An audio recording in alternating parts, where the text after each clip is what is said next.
आप सबको प्रणाम। ब्रह्मांड के अनसुलझे रहस्यों में से एक है ब्रह्मांड की उत्पत्ति और कालक्रम का विकास। आज ब्रह्मांड की उत्पत्ति से संबंधित सर्वमान्य मत बिग बैंग थियरी है, जिसे 1927 में दिया गया था, जिसके अनुसार ब्रह्मांड की उत्पत्ति का होना 13.7 बिलियन ईयर्स पूर्व माना जाता है तथा जीवन की शुरुआत 3.7 बिलियन ईयर्स पूर्व होनी मानी जाती है। तो प्रश्न ये उठता है कि सबसे पहले क्या रहा होगा। इसके लिए 1964 में पीटर हिग्स नाम के साइंटिस्ट ने एक थियरी दी कि कोई एक ऐसी ऊर्जा होनी चाहिए जिससे समस्त ब्रह्मांड की उत्पत्ति का होना माना जाए। इसके फलस्वरूप 2013 में European centre for nuclear research, जिसको CERN भी बोला जाता है और इसमें पार्टिकल फिजिक्स से संबंधित अनेक प्रयोग होते रहते हैं, उन्होंने ये डिक्लेयर किया कि ब्रह्मांड की उत्पत्ति के लिए उत्तरदायी कण या ऊर्जा को ढूंढ लिया गया है और जिसे नाम दिया गया हिग्स बोसॉन या गॉड पार्टिकल। जिस ऊर्जा का उल्लेख पश्चिमी देशों ने अभी 10 वर्ष पहले किया है, उसका उल्लेख हमारे वैदिक ग्रंथों में पहले से ही उद्धृत है। हम जानते हैं कि विश्व का प्राचीनतम ग्रंथ ऋग्वेद है। इसमें 10 मंडल और इसके 10वें मंडल में 129वां सूक्त है, जिसको नासिदीय सूक्त कहते हैं। कुल 7 श्लोक है इसमें। इसके तीसरे श्लोक को मैं पढ़ना चाहता हूँ। तम आसीतमसा गोह्यमग्रे प्रकेतम सलिलम सर्वाइदम तुच्छयेनाभ्यपिहितम यदा सित्तप्सस्त नम हिनाजाय तैकम। It means at first there was only darkness wrapped in darkness. All this was only unilluminated cosmic water. That one which came to be enclosed in nothing arose at last, born of the power of heat. तो ये वो ऊर्जा है जिसका उल्लेख हमारे वैदिक ग्रंथों में पहले से ही लिखित है। हमारे पूर्वजों ने मूलभूत प्रश्न हम कौन हैं इसका भी उत्तर देने का प्रयास किया हमारे ग्रंथों में। उन्होंने कहा प्रज्ञानम ब्रह्म, ब्रह्म इज इंटेलिजेंस, अहम ब्रह्मास्मि, आई एम ब्रह्म, तत्त्वम असि, आई एम दैट, जो आपके अंदर है वो मेरे अंदर है, अयम आत्मा ब्रह्म, आत्मा इज ब्रह्म। मानव सभ्यता के कालक्रम ने कई परिवर्तनों को देखा और इसी क्रम में विश्व की महानतम और प्राचीनतम सभ्यताओं में से एक की उत्पत्ति हमारे देश भारतवर्ष या आर्यवर्त में हुई, जिसने मैथमेटिक्स, मेडिसिन, आयुर्वेद, योग तथा अन्य विषयों से संबंधित महत्वपूर्ण सिद्धांत इस विश्व को दिए। क्योंकि हम ज्ञान, विज्ञान और रिसर्च की महत्ता यानी इंपॉर्टेंस को समझते थे, हमने कालक्रम निर्धारण की एक बड़ी समृद्ध परंपरा विकसित कर रखी थी। इसके उदाहरण है 57 ईसा पूर्व BC में उज्जैन के राजा विक्रमादित्य के सम्मान में आचार्य वराह मिहिर द्वारा शुरू किया गया विक्रमी संवत तथा 78 AD में प्रारंभ किया गया शक संवत। कालांतर में औपनिवेशिक तथा आक्रमणकारियों के प्रभाव में हमारी व्यवस्थाएं तथा हमारा इतिहास प्रभावित हुआ। कालक्रम की गणना को लेकर पिछली कई शताब्दियों से विद्वानों में एक होड़ लगी हुई है कि हमारी प्रामाणिकता या हमारी एक्यूरेसी सही है। इस विषय पे और प्रकाश डालने के लिए मैं आमंत्रित करना चाहता हूं श्री वेदवीर आर्य सर को। उनके keynote address reconciliation of world chronology, origin and antiquity of ancient civilization. Shri Ved Veer Arya is a 1997 batch officer of Indian Defence Account Service. Presently, he is working as Integrated Financial Advisor in Ministry of Defence, Government of India. He earned his master's degree in Sanskrit from University of Delhi. He is the author of 5 books, Indian Contributors to Mathematics and Astronomy, January 2014, The Chronology of Ancient India, Victims and Concoctions and Distortions, July 2015, The Chronology of India, From Manu to Mahabharat, January 2020, The Chronology of India from Mahabharat to Medieval Era in 2 volumes, January 2020, and The Origin of the Christian Era, Fact or Fiction, January 2020. Please welcome Shri Ved Veer Arya.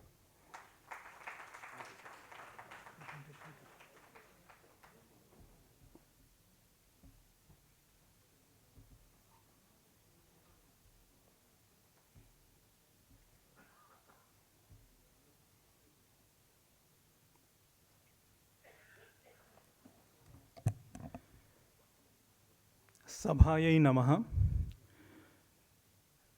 Whenever we call about the cradle of civilization, this is the modern terminology, but we have Etad Desha Prasutasya Sakashad Agrajanmanaha Swam Swam Charitram Shiksheran Prithivyam Sarvamanavaha. That was the real concept of the cradle of civilization, that was Bharatvarsh. So quickly, we'll just go through why chronology is very important, because chronology is the backbone of history, linguistics, even all subjects like archaeoastronomy, archaeology, even the carbon dating, archaeogenetics, any subject which depends on the chronology for the research and everything. So the chronology is the backbone. So that is very, very important. These are the ancient civilizations: Bharatvarsh, Greek, Persian, Sumerian, Egyptian, Assyrian, even Scythian, Aratta. They actually Shakas are part of Indian civilization, but the Central Asia and Chinese, these are the main ancient civilizations. How the world chronology has been reconciled after 17th century. Now that is a single pillar edifice. First AD has been considered as the sheet anchor of the world chronology. This, I say, it's a blunder, a mistake, or a Christian fraud. Due to that, all civilizations lost their traditional chronology. How that I am going to explain it. The world chronology is being taught today is actually a Christian chronology. They think that the God has created this entire universe in somewhere 404. So they don't have any vision beyond 4000 BC. So that's why. But whether 4004 was the history? No. Prior to 17th or even 500 AD, the Anno Mundi, the epoch of creation used to come in somewhere 6000 BC. And even today, the Byzantine, the epoch of creation is somewhere 7500 years, means 5509. But why Christians have contracted to 4000 BC? Because they had one blind belief that whenever the Anno Mundi completes 6000 years, the deluge will come and entire world will be destroyed. But that didn't happen. So now they have to, instead of correcting the blind belief, they corrected the chronology, actually contracted or did a fraud in the chronology and reduced 2000 years of the whatever the concept they had. Then, after 17th century, another, the Christians did Anno Domini, Anno Incarnation, they consider as a one epoch. It's okay, Anno Incarnation, I'm not going to into the historicity of Jesus. I'm saying the 42nd regnal year of Augustus. Augustus was a historic person. He was a king of Rome. So 42nd regnal year.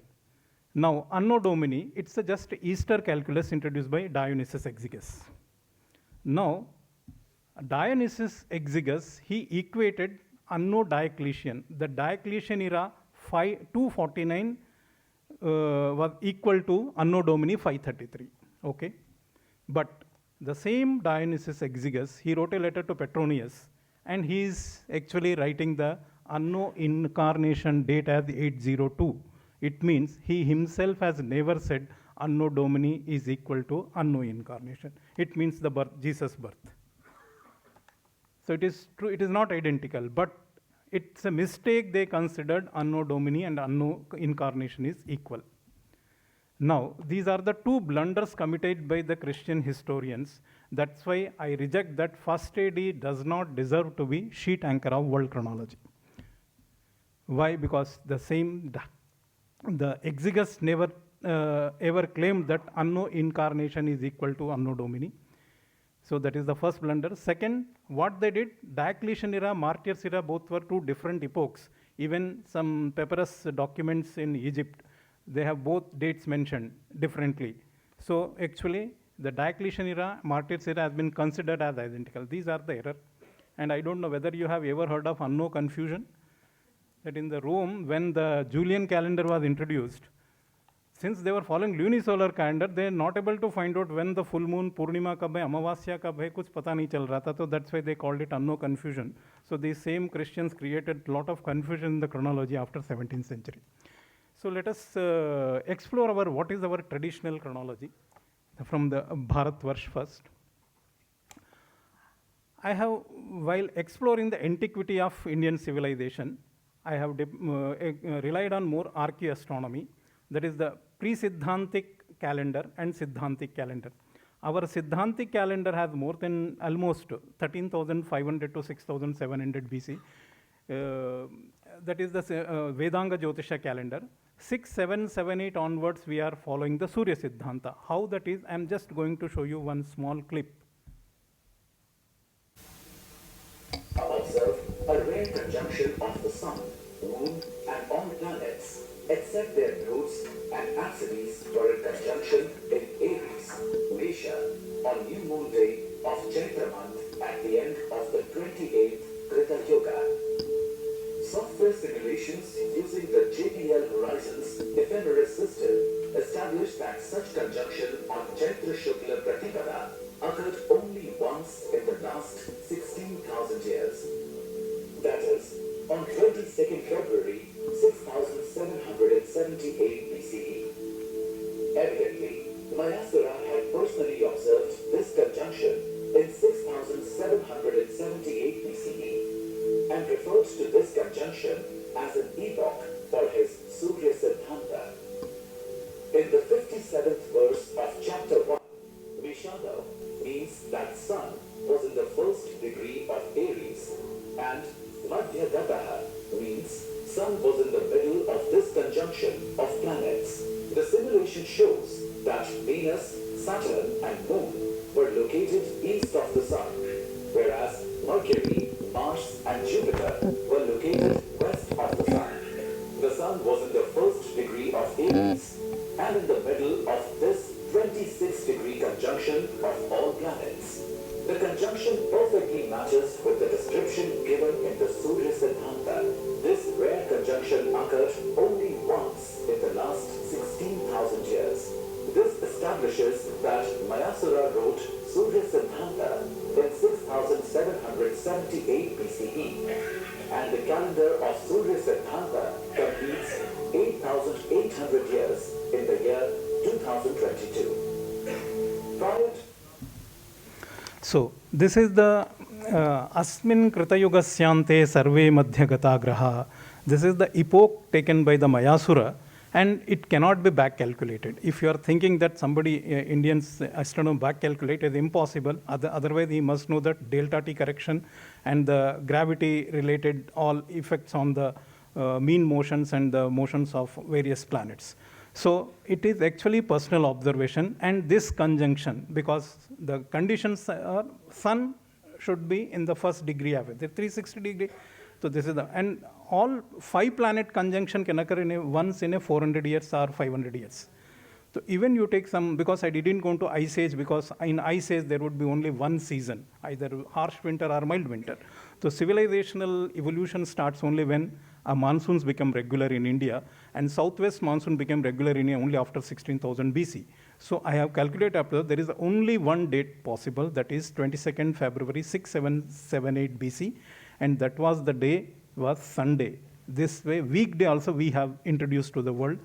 From that day onwards, we still, our all inscriptions, our historical document followed, considering the 22nd February 6778 BC as a first day, as a Sunday. So based on that, I have gone beyond, because Siddhantic astronomy starts somewhere 8,800 years ago, 6778 BC. Prior to that, I have studied the Ashwini Suktas of Rigveda and other, and all Vedas talk about Sharad Ritu, Jivema Sharadha Shatam. So the year, the new year used to comment in Rigvedic era from the autumnal equinox. Jivema, more than 100 references in entire Vedic, post-Vedic literature. Sharad Ritu used to be the beginning of the new year during the Rigvedic era. Then you find out the autumnal equinox occurring at Ashwini, it goes back to 13,500 BC. That was the where we have Vedic Vedanga Jyotisha Yuga calendar begin, that one. Then the Siddhantic astronomy starts from the 778. This is our calendrical continuity. Then if you reconcile Ashwini, thereafter Mrigashiradi, the Orion, what Balagangadhar Tilak, he wrote a book, and why we call Agrayana for the Mrigashira. This was the first time we made a 28 nakshatra list starting from Mrigashira, somewhere 11,200 BCE. That was the beginning of our Vaivaswata Manu's timeline. And that was winter solstice was at Mrigashira. Then after 1,000 years, this 1,000 years that Satra, Naimisharanya, 1,000 years of Satra Yajna occurred this 11,200 to 10,200 BC, and they observed shifting of equinox or that winter solstice from Mrigashira to Rohini. So all the references in Aitareya Brahmana, all other are actually they are referring to this celestial event, the shifting of equinox from Mrigashira to Rohini. Then Atharva Veda's Nakshatra Sukta talks about all Kritika, the 28 nakshatras. Now you have to look at the winter solstice Kritika, that is 9,200 BC. So that's why all 4 Vedas finally compiled around not later than 9,000 BC. Then our final list, now we stopped. Why to revise the nakshatra list after every 1,000 years? When winter solstice shifted to Ashwini, 7,322 BC, we fixed the entire zodiac to 27. We dropped one nakshatra because dividing 360 by 27 is more. We will get very, without any fraction, 13.2, 20 minutes, 13 degrees and 20 minutes. So that without any fractions. So we have gone for the 27, and as well as the sidereal motion is also 27.36 days for the moon.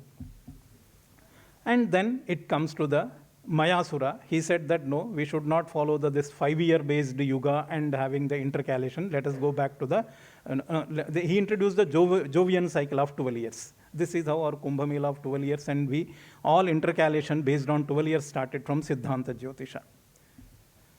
This is how, based on the calendrical and the continuity and the archaeo-astronomical study, the timeline can be fixed. Early Vedic era, somewhere 14,000 BC it began, because 13,500 fixed by the Vasishtha and Vishwamitra, who were contemporary of Trishanku, and that was the era when the Vishwamitra Menaka had a daughter, Shakuntala, then Shakuntala, Dushyant, and Bharat.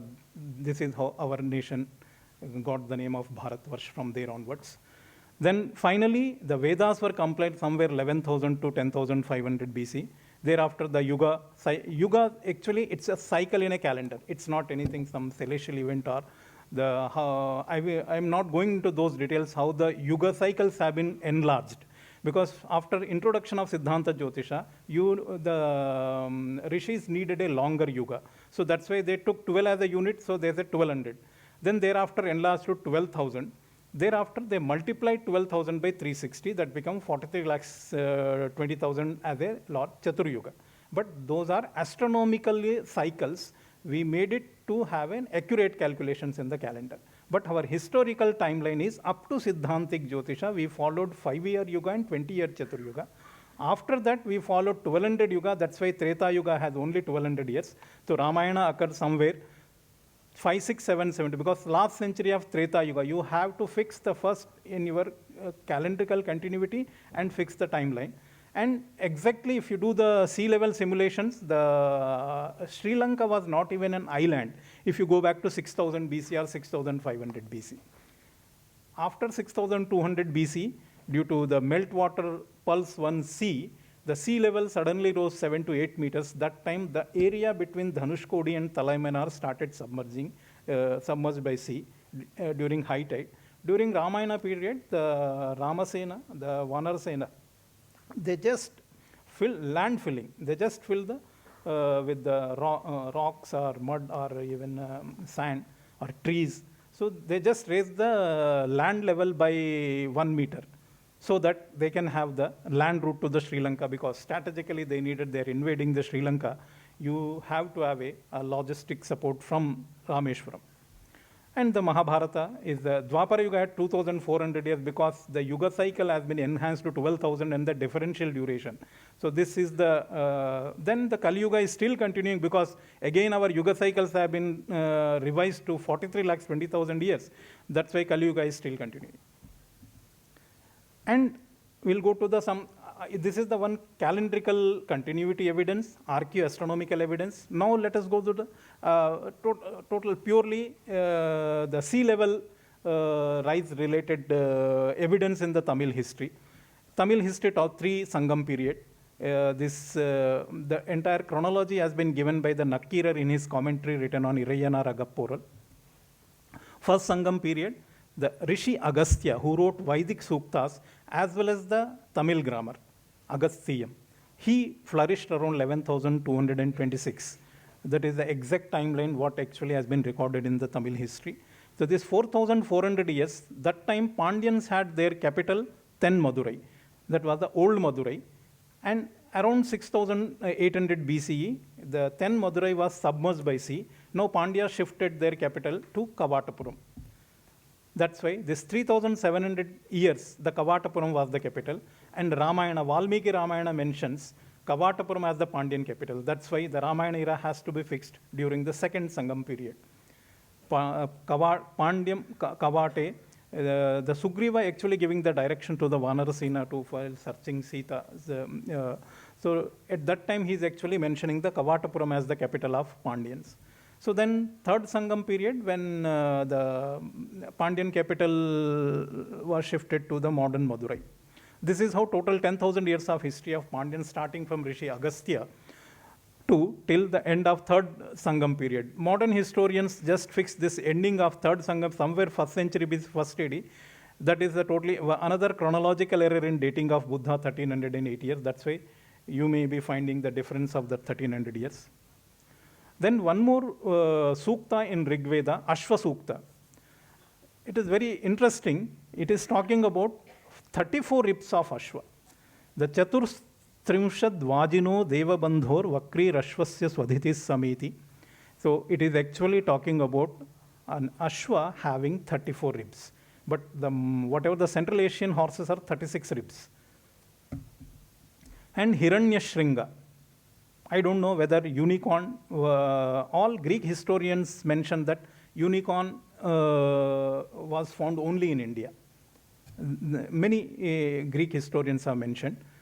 And Hiranyashringa, Tavashringani, this is mentioned. Sayanacharya, while commenting on that, since horse cannot have any horn, so that's why he translated the Tavakeshani. But Shringani cannot be translated as Keshani. So that's why and even later what happened, we have banned the Ashwamedha. Actually, it is forbidden after this Ramayana era. Why? Because that Ashwa became extinct. Because the 34 ribs Ashwa was very, very sacred during the Rigvedic period, and that actually it's a rare animal. Even during the Rigvedic period, Jaimini Ashwamedha, it clearly mentioned that somebody has to actually steal that Ashwa from the Mandhata's his kingdom. Now, if you say one equus sivalensis, this is the Shivalik horse. And archaeologically proven, this horse was really originated in India and became extinct around 8,000 BC. This is the archaeologist estimate. Maybe around 10,000 BC or 8,000 or 6,000 BC. And the fossils are found even Andhra Pradesh and Tamil Nadu. So this was the Ashwa was mentioned in Rigveda. It's not that Central Asian Ashwa, we did not claim that Ashwa was mentioned in Rigveda. That's why Vedas have to be dated before extinction of Equus sivalensis, the Shivalik horse. Now, let us explore the Greek civilizational chronology. This is the chronology. I said our chronology has to go back to more than 10,000 or 11,000 BC for the Rigveda. Even let us do Rigveda, the Greek civilization, that Atlantis city was submerged by sea somewhere 10,000 BC. The Plato says that 9,000 years before his lifetime. The Christian historians rejected because they think that 4,000 BC only earth has been created, the city can't be created. That's why they said it's a mythology. Then the Greek historians visited in India, Megasthenes and Arinena, they mentioned that the Dionysus and Bacchus, starting from there to Sandrocotus, the Chandragupta and Alexander's timeline, they give 6,421 years. You have to simply add 6,000, around 7,000 BC. The Greek historians are mentioning that Dionysus or Bacchus, the Baalbek temple in Lebanon, so is dedicated to this Bacchus or Dionysus. So Dionysus has to be dated somewhere 7,000 BC. And the Thema Mundi, it's an astrological chart of the most ancient astrological chart of Hellenistic astronomy, and it actually indicates vernal equinox, the occurrence of vernal equinox at Cancer. So if you date it, it goes back to 6,500 BC. And even Greek tradition, there was 4 yugas. that one golden age ended around 6700. Actually, they gave an astronomical reference regarding the ending of Silver Age. The Taurus and Scorpio, these were the two equinoxes. The Taurus was vernal and the Scorpio was the autumnal equinox. They changed this Gemini and Sagittarius. So 3777 BCE, the vernal equinox shifted to Taurus and the autumnal to Scorpio. And then Bronze Age and Heroic Age, these have been mentioned in Greek civilization. And the Anatolian civilization comes out with this. One interest, if you see the priest head found with the Shikha in Anatolia, that is the Göbekli Tepe, Nebali Kori, and Karahan Tepe. These are the three very famous archaeological sites have been dated to somewhere 10,000 to 9,000 BC. Anatolian and Greek were almost, they were extension to each other. Then if you go Persian civilization, the historiography is Avesta, Firdausi, Shahnama, and the Persian literature. And everything has been rejected as a mythology. According to them, Ahur Mazda and Keyumar, they date around 14,000 BC, equal to the Indian timeline. Then Jamshed, his descendant, then Faridun. Thereafter, there is the Kayanian dynasty. This Kayanian kings have been mentioned in Avesta. So all these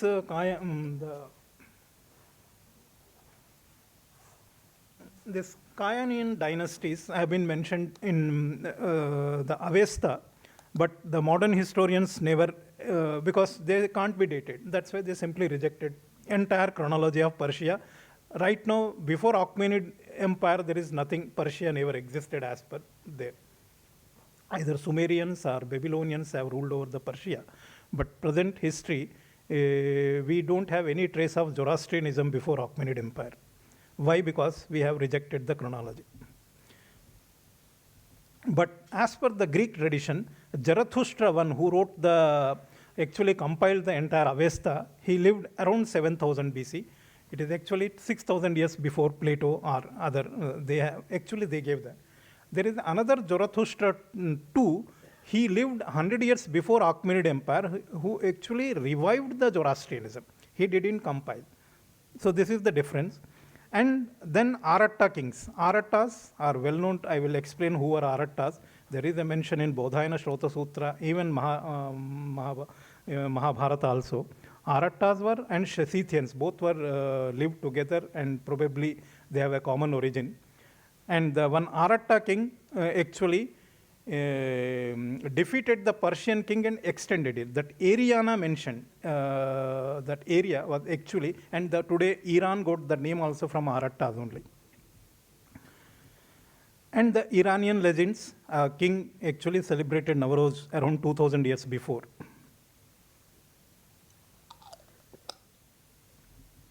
Then the Sumerian civilization, we have this Babyloniaca is the Berosus. He wrote somewhere closer to the Alexander's timeline. And we have numerous kings list found in Ur 3. Their dating also almost goes back to 10,000 BC. And the 10 Chaldean kings ruled over the Ur somewhere 7,000 to 6,600. These are the many dynasties. So what I'm just indicating that even ancient civilization had their own chronology, even going back to somewhere Holocene period. Egyptian civilization, we have the Manethos book who wrote Egyptian history during the Alexander. I took only the historian's text who wrote before the advent of Christianity. Otherwise, after that, everything has been corrupted. Even culture, the way Mithraism has been corrupted into the entire Roman culture. They corrupted and even adopted that winter solstice. Actually, Mithra's birthday has been converted into the Jesus' birthday. This is the 10,000 to 8,000 BC is the demigods and the Egyptian gods timeline. Actually, gods were, once upon a time, they were great social leaders or the kings. Later, over a period, even today, we worship many gods. They were actually once upon a time historical persons. they contributed a lot. That's why they attained the divine status. वो हमारे लिए आराध्य भी हुए. Then the Sams, there is some Sam descendant, Mesoram, has migrated to Egypt. So that's why we call Misr, that Egypt, that comes from this name. And I will tell you who has to be identified as Sam. Then Menes, he was the first descendant. So the first dynasty history should start from the 6000 BC onwards. So I'll just skip. And the Assyrian civilization, there are numerous Assyrian king lists are available. The earliest list, it refers to 17 kings, somewhere 6200. Then we have Adamu was the second king. What I did, I am identifying him as the Adam of the Bible, because Bible follows the Assyrian history. So the Bible chronology is related to Assyrian chronology. And one king, Ushpia, he actually founded one city, Assur, somewhere 5440 BC, and he started one calendar, Assyrian calendar.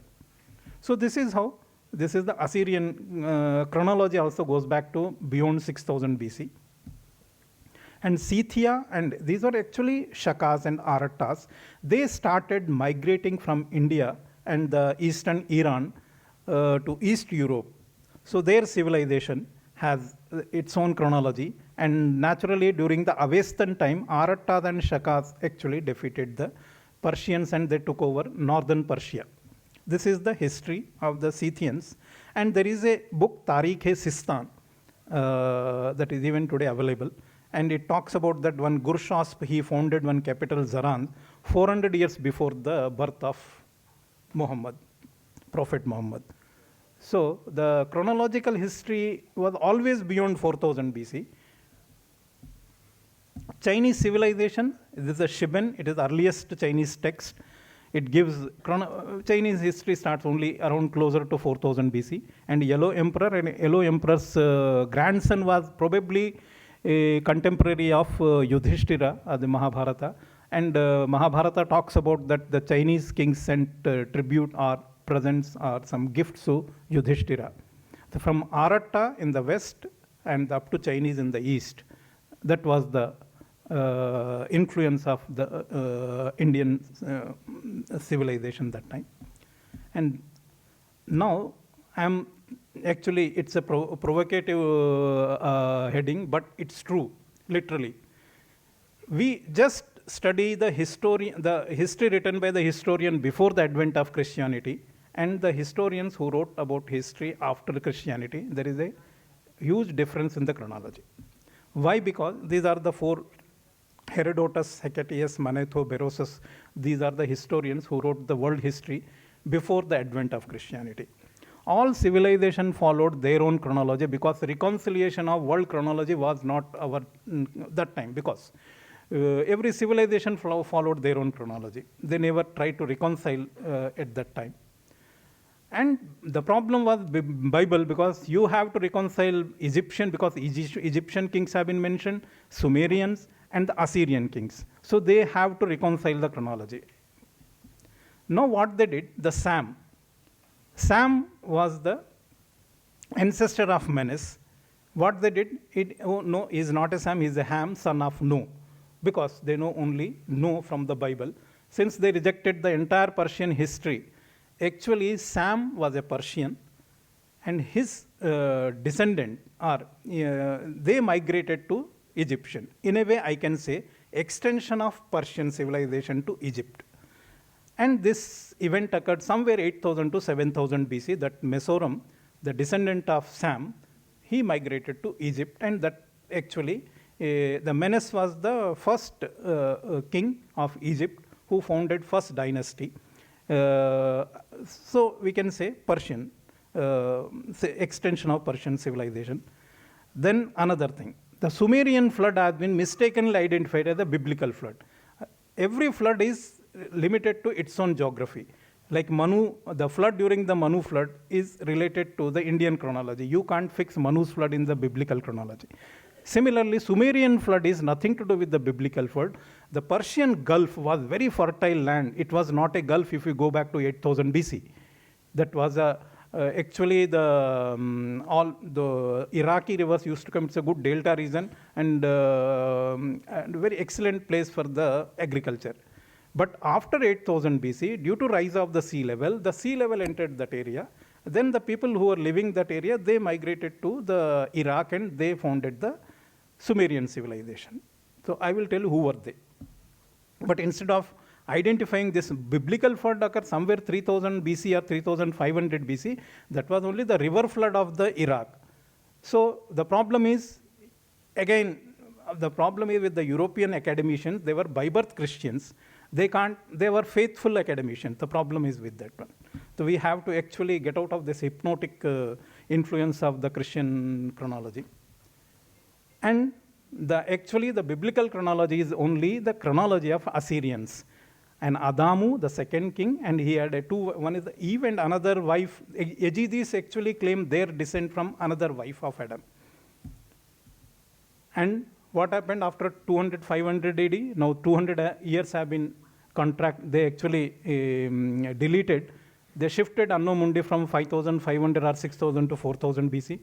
After this, now they started rejecting the Greek civilization at all, because Greeks talk about somewhere 10,000 BC, the Atlantis city was submerged by sea. So now it is impossible because the earth never existed as per there. So the great scientists like Isaac Newton, what he says, the Greek antiquities are full of poetic fictions because the Greeks wrote nothing in prose. It means if you write in verse, then it's a mythology. If you write in prose, it's a history. So this, the level of the intellectual, or I can say, it is actually intellectual dishonesty, or he is not a scientist. This kind of a statements, and they rejected entire Greek chronology. The problem is Greeks are all converted to Christianity. Now nobody is there to reclaim their original history. Same thing with the Egypt also. Now, after 1784, now another new theory has been evolved, Aryan invasion theory, based on wild linguistic speculations. Because the Filippo Sassetti, he came somewhere end of the 16th century. Thereafter, they started identifying some Sanskrit words in the Latin and the Greek. Now they started speculating somebody migrated from west to east. Why not east to west? Nobody has questioned, because they were the rulers. Now, the Indian-Persian traditional history has been rejected beyond 15,000 BC based on this linguistic evidence, whatever they call it. It's actually a speculation or mythical speculations. Now, all assumptions are established by, these are all European academics. Now, everybody talks about, give me the archaeological evidence. But all these have been established before even advent of the modern archaeology. Now, they are just supporting with the archaeology to do it. So this is the kind of the childish behavior of the European academicians. Now, why Bharatvarsh is the cradle of civilization is actually the chronology of the out of India migration. So I actually mapped how the out of India, because once you are talking about history, you have to give a timeline. If you say somebody has migrated out of India, when, what time? So first is the Danans. Danans were the first settlers of Greek and Anatolia. And the Danans were not Danavas. During the Indra Vritra, during the Rigvedic period, that is the Deva Yuga, it is somewhere 14,000 BC as per the archaeoastronomy based evidences. At that time, Danavas migrated towards west. Then probably the Gobekli Tepe and that Karahan Tepe, whatever the archaeological we find up, the archaeological sites have been dated to 10,000 BC, probably related to these Danans. Then Asuras, Asuras are also, they had a Danava legacy. But there was a war between Indra and Shambhara during the Rigvedic period, when Rigveda was compiling. So that time, Indra and Devas have comprehensively defeated the Asuras, and they forced Asuras to migrate towards Persia. And these Asuras had Asura Veda. The way Devas had Vedas, that's why Madhukaitabhas wanted to steal the Vedas. Why? There was some intellectual war was going on. They wanted to establish Asura Veda is much superior than that. So in that conflict, so this Asura Veda and the same Sanskrit, probably they had a little loose grammar, because helayo heraya iti, generally in our text we ridicule the Sanskrit of the Asuras, but it was only Sanskrit. The same Asura Veda was transformed and recompiled by Zoroaster into Avesta, and he introduced monotheism. Otherwise, it was a polytheism only. Then the Egyptian kings, who were the same Asuras who migrated to Persia and remigrated from Persia to Egypt. This is how the Indian civilization migration towards Egypt. Then the Sindh region, the Matsyas and the people living during that. Matsyas are not fish. Even a Matsya is a rishi for a Rigveda mantra. It's a name of. Later we thought Matsyavatara. A king of Matsya Janapada, he saved Vaivasvata Manu, who was ruling in Saurashtra during the flood. The flood was actually, the Kashmir Valley was it's a glacial lake. Once, due to probably an asteroid or a comet hit, the Baramulla Pass was opened up, and the entire water out of Kashmir Valley has came out, and then the Sindh and Gujarat was severely flooded. This was the flood during the Vaivasvata Manu's time. And that in Sumerians, they talk about Ononos. Even today, the Jhule Lal, unko Varun Devata ka wo avatar mante. Varuna was supreme god of the Matsyas and the Sindhis. The Ononos is the first progenitor of Sumerian civilization. These Matsyas and Ononos, that Varuna worshippers, they migrated. So just Yavana migration, Shaka, Scythian. And this is how the Kalamukha Asurat, Kalami people are the origin. This Herodotus mentions that Kalami people are the originators of the Jews, their progenitors of the Jews. This is how the entire, and even the Britons also, they were the originated from Scythians, Hittites, and Germans are from the, since the, why Hitler called himself Aryan, it's not Aryan, this is Aryana, that Aratta migrations. Thank you.